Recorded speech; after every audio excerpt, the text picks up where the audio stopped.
Stingy old Mr. Scrooge has long loved nothing or anyone but his own money. He did not understand the joy that Christmas and New Year brought to others. Therefore, on the eve of the holiday, the old man refused to let his assistant leave work early, who wanted to buy a present for his son. Mr. Scrooge even turned down his nephew's invitation to celebrate Christmas with his family, and also refused to donate money to help children in need. The old man closed his office late in the evening and went home. And then, in his bedroom, strange things began to happen. A wind blew from somewhere, thunder rumbled, and suddenly the ghost of his companion, who had died last Christmas, appeared in front of him. Mr. Scrooge was very scared and did not understand what was happening. The spirit said that after death he was punished for not doing good and not helping people during his lifetime. He did not want the old man to suffer the same fate. So he warned Scrooge that 3 other ghosts would soon visit him. After these words, the spirit disappeared. The old man pretended that nothing had happened. But soon, the ghost of a child appeared before him. Mr. Scrooge was stunned because it was the spirit of his past years. The ghost, with the help of magic, transferred them to the past. The old man saw himself as a little boy in the town where he was born and raised. He was decorating the Christmas tree, and he had a lot of fun. Then Mr. Scrooge saw himself in his youth, the day when, full of delight and hope, he proposed to his beloved. After that, the old man saw himself matured. His wife was crying, and he could not understand why she decided to part with him. The fact is that Scrooge no longer paid attention to her, but only thought about money. The old man could not look at such himself from the side, and asked the ghost to return him back. The spirit eventually disappeared, but another ghost appeared in its place. He carried Scrooge to his assistant's home on Christmas Eve. The whole family was sitting at a poor table. The old man was sure that they all hated him, but he became convinced that this was not so. The aide offered a toast to Mr. Scrooge's health, and his wife very willingly joined the toast. And then the old man noticed that the son of his assistant was sick. Scrooge felt sorry for the child and ashamed of his behavior. Then the ghost took the old man to the house of his nephew. His whole family was happy about the holiday. Most importantly, they left a seat at the table for Mr. Scrooge. The old man did not expect to see this. He always thought that the whole family hated him. Eventually the ghost disappeared, but the spirit of future years appeared in its place. He brought Mr. Scrooge to his own funeral.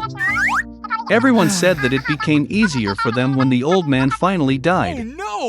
Only then did he realize that in his entire life he had not brought good to anyone. Then Scrooge saw his helper carrying flowers to his son's grave. The old man could no longer look at it, and asked the ghost to bring him back. The third spirit disappeared, and Scrooge was back at home.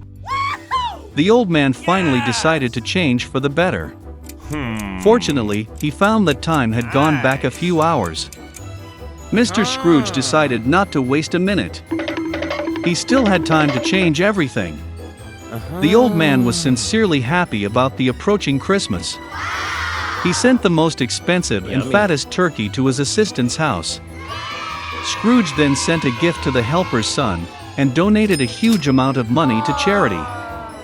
After that, the old man went to celebrate Christmas with his nephew, where the whole family welcomed him. The next day, when Scrooge's assistant came to work, he raised his salary. For his son, the old man became a godfather. Mr. Scrooge gave the boy the best possible treatment, and he continued to enjoy a healthy life. Since then, the stingy old man has become the kindest and most generous person in the city, and has earned universal love and respect. Lemuel Gulliver was born into the family of a poor English landowner. The boy was the third of 5 sons. At the age of 14, he became an apprentice to a famous London doctor, and then got a job as a surgeon on a ship. For 6 years Gulliver traveled to different countries, observed the customs of the natives, and even studied their language. And so Gulliver set off on another voyage on the ship Antelope. but did not have time to pass even halfway, as the ship fell into a terrible storm. The storm hit the ship against the rocks, and the sailors jumped overboard in horror. And only Gulliver managed to get into the boat. He was carried for hours on the waves, and soon by a miracle the boat washed ashore. But Gulliver was so exhausted by the storm that as soon as he stepped on the ground, he immediately fell asleep on the nearby lawn. The rays of the first sun awakened Gulliver. He tried to get up, but realized that he could not move. His arms, legs, and even his hair were tied to the ground with a net of small ropes. Suddenly something tickled Gulliver's chest. He raised his head and saw a little man the size of a finger. It was the king of the Lilliputians. He gave the order, and then thousands of small arrows, like needles, began to stab Gulliver's body. The prisoner immediately realized that it was better to submit. He showed by signs that he was hungry and thirsty. Then, by order of the king, food was brought to him. More than 100 natives climbed the stairs to Gulliver's mouth, pouring baskets of fruit, bread, and meat on him. When Gulliver ate everything, he was taken to the capital on a specially made platform. The prisoner was placed in a huge temple, chained to his left leg with many miniature chains. It was the largest room in the entire country, but even into it the giant had to walk on all fours. At a meeting of the Lilliputians, the king ordered to provide Gulliver with a staff of 600 servants. They sewed a suit for the prisoner and even a bedding from miniature mattresses.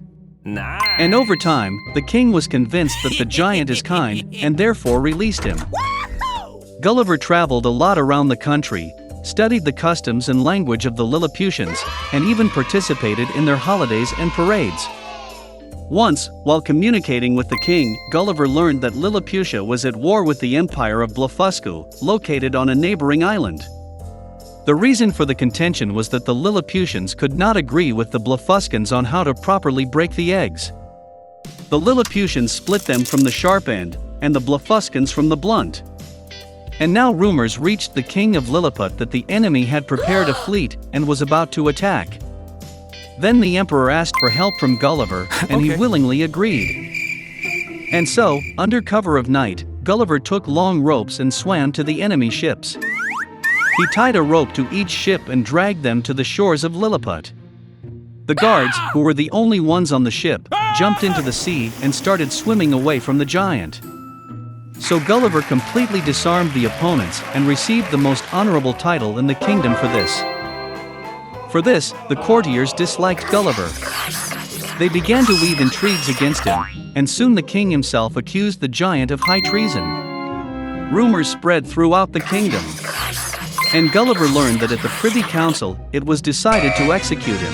Oh no! Therefore, that very night, Gulliver made his way to the shore, where he left his broken boat. Having quickly repaired the boat, the giant left the country of the Lilliputians in a hurry, taking with him 6 small live cows, 2 bulls, and the same number of sheep and rams. Gulliver sailed on the ocean for a long time until he noticed an English ship. On it, he safely got home. But, as it turned out, this was just the beginning of Gulliver's adventures.